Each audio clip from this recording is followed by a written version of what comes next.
নীরব রাতের আকাশ দেখে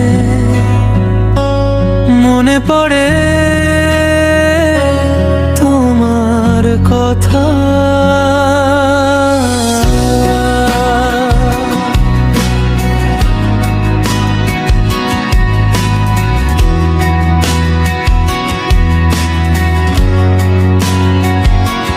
জীবনের প্রয়োজনে বাবা দূরে চলে এসেছি আজ।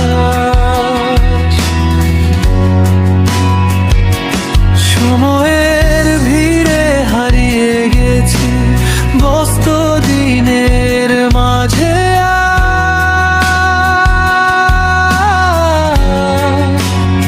ফোনটা হাতে নিয়েও কতবার কথা বলা হয় না, অজানা